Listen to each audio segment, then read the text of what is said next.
factory looting capture for more than a dozen years, how did authorities nab Joaquin El Chapo Guzman, the world's most ruthless drug lord? Ricardo Guzman's name may not be as widely known as other cartel leaders, but his reign over the Mexican underworld was no less notorious. A key figure in one of the most violent cartels in history, Guzman was feared for his ruthlessness and strategic mind. His empire spanned drug trafficking, murder, and corruption at the highest levels, making him one of the most dangerous men in Mexico. In this video, we'll uncover the rise, reign, and eventual downfall of Ricardo Guzman, the cartel leader whose life of crime left a lasting impact on the world.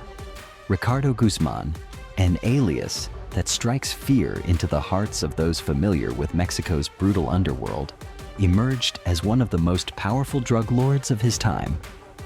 From his humble beginnings to his meteoric rise through the ranks of the notorious Sinaloa cartel, Guzman's life is a chilling reminder of the ruthlessness and ambition that defines the criminal empire he built.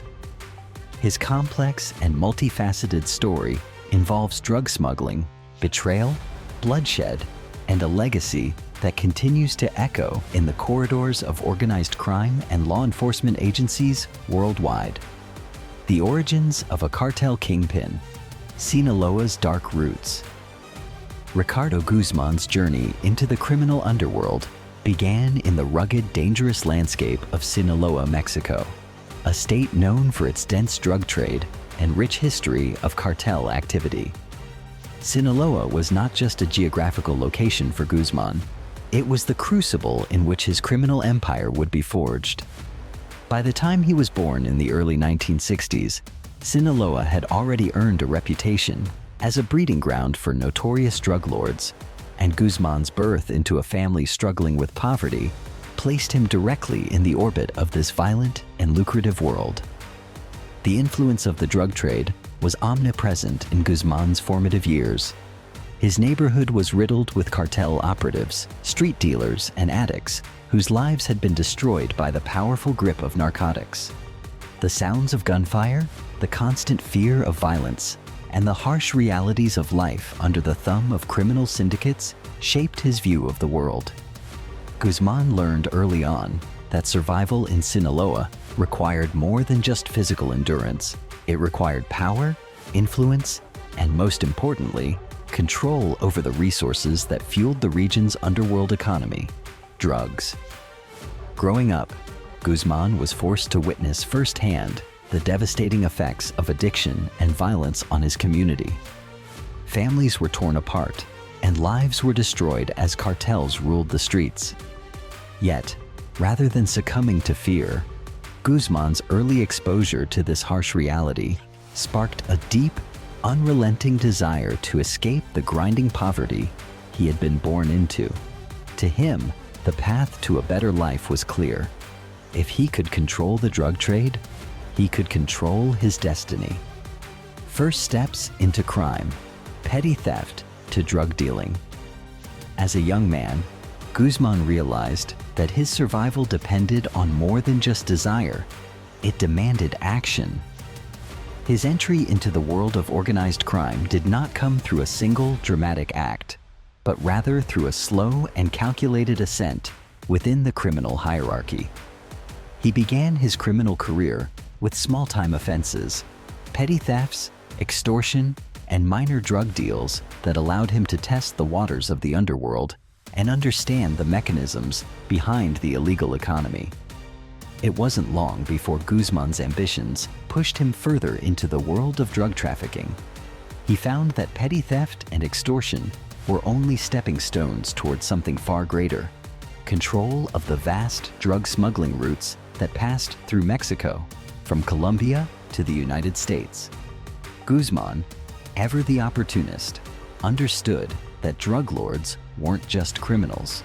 They were sophisticated business people. To truly thrive, he needed to adopt a strategic mindset and expand his scope beyond simple distribution.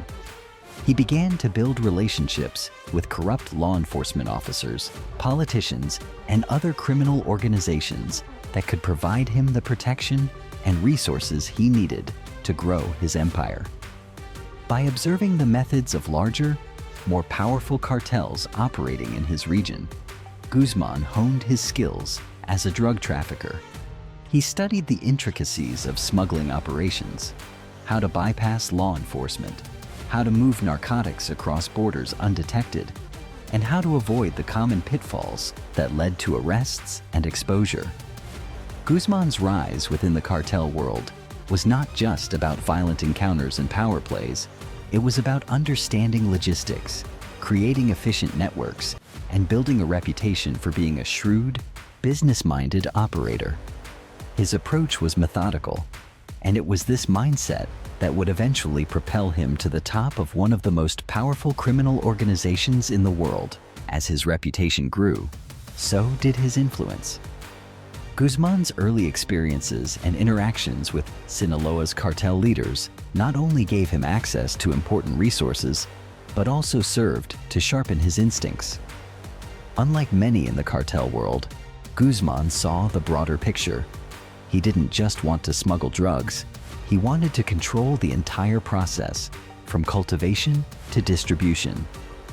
He sought to integrate all the elements of the drug trade into his network, including transportation, money laundering, and protection, ensuring that he could operate with minimal interference and maximum profit.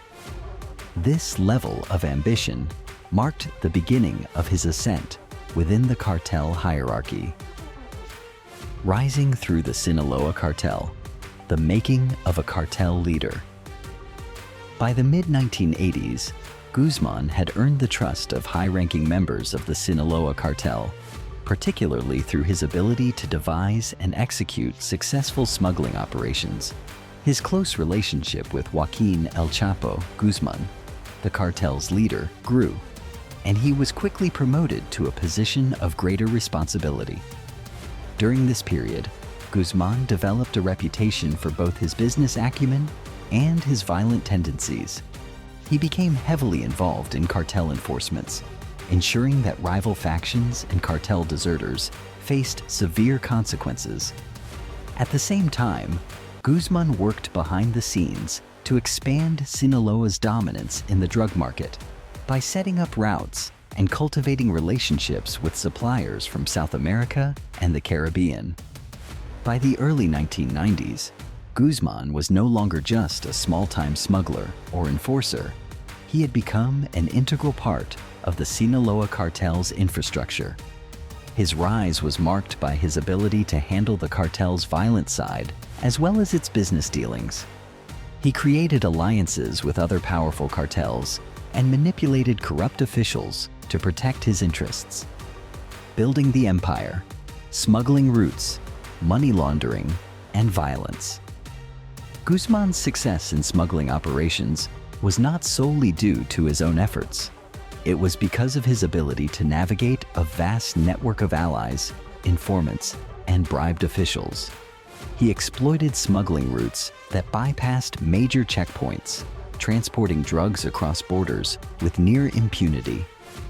The immense amount of cocaine, heroin, marijuana, and methamphetamine that flowed through his networks made him an international figure in the drug trade. The success of his operations was also built on violence. Guzman would order brutal assassinations, kidnappings, and bombings to eliminate rival cartel members, protect his trade routes, and maintain loyalty within his own ranks. By the late 1990s, Guzman had become a living legend in the drug trade, with his name feared and respected across Mexico, Central America, and the United States. The power struggle, rise of new rivalries. By the mid-2000s, Guzman's influence had spread across not only Mexico, but also much of the United States, where his cocaine and methamphetamine shipments dominated the illegal drug market. However, as his empire expanded, so did the rivalries within Mexico's drug cartels. The once powerful Gulf Cartel, led by Ociel Cardenas, and the Zetas, a brutal paramilitary group, began to challenge the Sinaloa cartel's dominance. Guzman's efforts to maintain control over strategic smuggling routes led to violent confrontations with these rival groups. While Sinaloa's alliances were often more covert and businesslike, Guzman had no choice but to embrace more open conflicts as other cartels sought to carve out territories for themselves. At the same time, internal struggles within the Sinaloa cartel began to surface.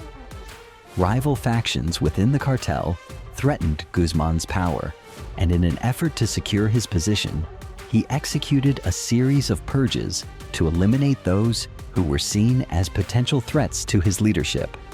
He also focused on recruiting new blood to bolster his operations, often seeking individuals with no criminal ties but with the skills to execute high-level strategies. A shifting tide, the role of the Mexican government and U.S. authorities. The Mexican government's approach to cartel violence and drug trafficking evolved dramatically in the early 2000s. Under President Felipe Calderón's administration, the Mexican government declared a full-scale war on the cartels, sending thousands of troops to confront the growing cartel violence. While the government's offensive targeted all cartels, Sinaloa and Guzman became key targets due to their dominance in the drug trade. The United States, in collaboration with Mexico, intensified its efforts to dismantle Guzman's operations. The U.S. government had long been focused on curbing drug trafficking and organized crime that flowed across its borders. Guzman's drug routes made him a prime target for U.S. law enforcement, leading to increased collaboration between American intelligence agencies and their Mexican counterparts. Despite the growing pressure, Guzman continued to outmaneuver the authorities, hiding his operations behind layers of deception, fake identities, and an underground network that reached the highest levels of government and law enforcement. He used his wealth to pay off officials and build a network of loyalists who would do anything to protect his interests. The final act, arrest and the end of an era. Guzman's reign came to an end in 2019 when Mexican authorities, in collaboration with U.S. law enforcement, succeeded in apprehending him during a dramatic operation. The arrest of Guzman was hailed as a significant victory in the war on drugs, as it marked the fall of one of the most powerful and elusive drug lords in history.